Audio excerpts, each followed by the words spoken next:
My name is Sam Wagner. I'm the author of Malignant Self-Love, Narcissism Revisited.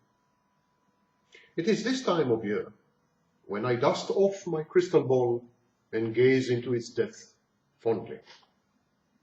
10 predictions for the coming decade, starting with political assassinations. The job, possibly life, of any pope attempting to truly reform the Vatican is in jeopardy. The top echelons of the Catholic Church are in a deep crisis, faced with a reputation tattered by decades of unrelenting, egregious scandals, an ossified corporate culture, interpersonal relationships strained to the breaking point, and dwindling finances. The next few years will witness a titanic battle over the soul of this dysfunctional, secretive, and criminalized organization. A lot of money and power are at stake. People have been assassinated for less.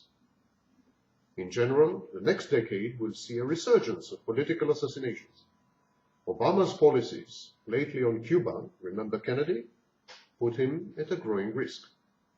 ISIL, the Islamic State, may target one or more leaders of the European Union. An enraged and frustrated Palestinian may do away with an Israeli politician.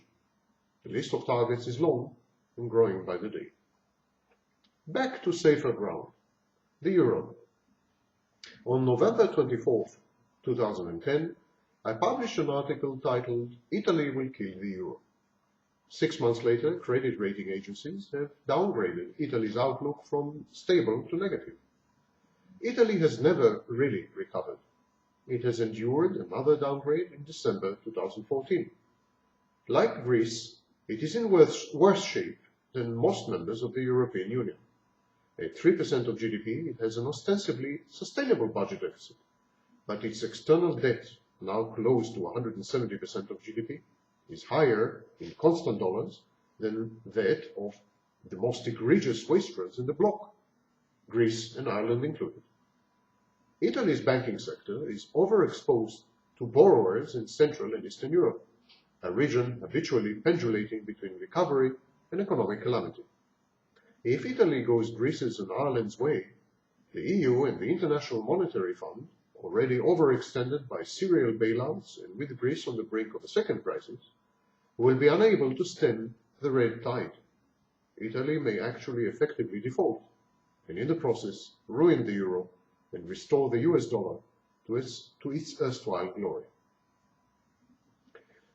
Zoom away to Korea. By late 2010, a succession war was simmering in North Korea. His panoply of suddenly bestowed senior political and military posts notwithstanding, the generals and military establishment are less than happy and impressed with Kim Jong-un, the younger son of the dear leader Kim Jong-il. Each side in this battle flexes muscles in an attempt to burnish their national and nationalistic and martial credentials. The outcomes of this internecine conflict are ominous: a series of ever-escalating military skirmishes with South Korea and the ramping up of North Korea's already burgeoning nuclear weapons and cyber war programs, as Sony discovered to its cost. North Korea's leaders are likely to try to reform their country's economy and introduce capitalism, but it will fail. The regime in North Korea is all but dead on its feet. These are its last days. China is facing the terrifying spectacle of a crony, failed state with tens of millions of starved and destitute potential refugees swarming across its porous and indefensible borders. China's ascendance to superpowerdom and its respectability are threatened by this association with the last remaining pariah rogue state. There is only one solution to all the problems of the Korean peninsula: unification. The parties came close to discussing it in secret talks in 2002 and then again in 2009. It's only a matter of time. And apropos China, as I predicted in an article published on February 22nd, 2009, entitled "The Next 18 Months, Recession, Post-Recovery and Depression." Well, as I predicted in that long-winded article, the years 2010-2011 witnessed a recovery from the Great Recession of 2008-2009. Mounting sovereign debts precipitated crisis in Europe and an anemic rebound in America's economy. But these were more than outweighed by the emergence of Asia as a global powerhouse.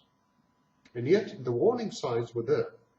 China's economic miracle was based on unsustainable dollops of government largesse and monetary quantitative easing. This led to the formation of asset bubbles, mainly in real estate. It also led to pernicious inflation. The Chinese authorities' attempts to clamp down on rampant speculation and price gouging are too late and too little. The economy will slow down considerably, and the Chinese house of cards will collapse ominously and swiftly. This will bring the entire global economic edifice into disarray, with mounting imbalances and increased risk aversion among investors. The second phase of the global crisis will resemble closely the Great Depression, with massive write-offs in the values of equities and mounting two-digit unemployment rates almost everywhere. What about Israel and the Middle East? The Arab Spring of 2011 empowered Islamist and other anti-Israeli elements in Arab society. Israel and its allies, the reactionary Arab regimes, were long and justly perceived by the oppressed average Arab as outposts of American and previously British mercantilist neo-imperialism. The popular uprisings unseated these entrenched dictatorial elites and replaced them with military and Muslim ruling classes bent on restoring the anti-Israeli hostility and enmity that characterized the Middle East before 1979. Phenomena like Sharia-toting ISIL, Islamic State, have become the mainstream norm rather than the exception in large parts of Yemen, Syria, Lebanon, Iraq, Afghanistan, Pakistan, Turkey, and even India. In time, this and heavy Iranian meddling will lead to an all-out war between Israel and its neighbors, the outcome of which cannot be predicted with any certainty. On to another rogue state. On June 2nd, 2010, I published an article titled Putin's Last Days. That was a long time ago, and I may have jumped the gun. But Putin is on his way out. The belligerent stance in Ukraine, and the massive economic crisis that followed, the West sanctions, and the collapse in oil prices, amount to Putin's own personal Vietnam. With this clownish strongman gun, Russia is bound to become a far more liberal and democratic place. No matter who wins the next presidential elections or not, Russia's oligarchs are a dying breed. The rule of law is asserting itself. Property rights will be restored.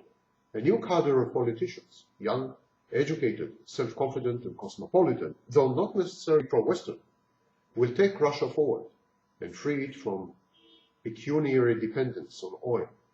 They will diversify its economy. This is the real world. What about the more important cyber world? In 2010, the Stuxnet worm delivered a paralyzing payload to Iran's nuclear centrifuges, thus heralding the second salvo in a gathering storm of cyber wars. Yes, the second salvo. A Turkish pipeline was the first to have been attacked in 2008. Prior to Stuxnet, hacker networks, both government-mandated and self-assembling, attacked the internet infrastructure of perceived enemies. Prime examples being Russian attacks on the Baltic states and on Georgia, and Chinese attacks on dissidents' accounts with Gmail, Google. The resulting disruption was minimal, and it was transient. But not so with Stuxnet. Stuxnet ruined the Iranian uranium enrichment infrastructure single-handedly and remotely, and without a single casualty among the Israelis who had launched it. Similar offensives will become common in the near future. State actors will also unleash guerrilla cyber skirmishes via hacker teams and proxy computers.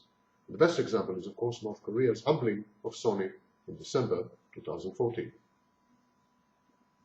On to international institutions. Composition of and voting rights in the United Nations and its organs, including the World Bank, as well as other multilateral institutions such as the International Monetary Fund, the IMF. Well, the composition and voting rights reflect the world as it had been in 1946, after the Second World War.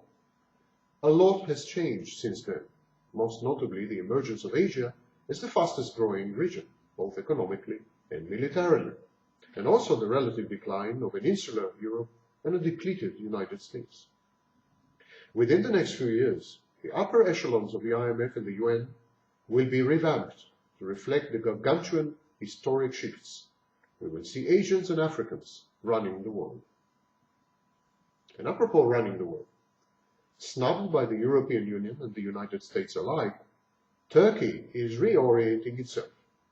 Once again, it is playing the role of a regional potentate, with its ties to regimes of all sorts, veteran and unsavory, emerging and fundamentalist, conservative and not so, terrorism-prone and peace-seeking. Turkey's military and its secular political establishment have lost the decades-old grip on power. Moderate Islam, so-called, reified by Turkey's Prime Minister Erdogan, is slowly being transformed into an authoritarian, fundamentalist, anti-Western pay limitation of Pakistan and Iran. Its erstwhile warm relationships with Israel is of course frayed. It surreptitiously supports terrorist organizations like ISIL, Islamic State, against Syria's Assad. Media freedoms and online access are curtailed and censored. Human rights are again breached and violated blatantly, especially where Kurds, intellectuals and journalists are concerned. Turkey's role in NATO, its special relationship with the USA and its EU accession are all in doubt. And from one Muslim country to another. The second war between the United States and China, directly and via proxies, will be fought on Pakistani, Indian and Afghani soil. As an increasingly Islamized Pakistan veers away from its frenemy, the United States, and towards its newfound ally, China, America's vital interests in Afghanistan, India, Japan and South Korea are at stake.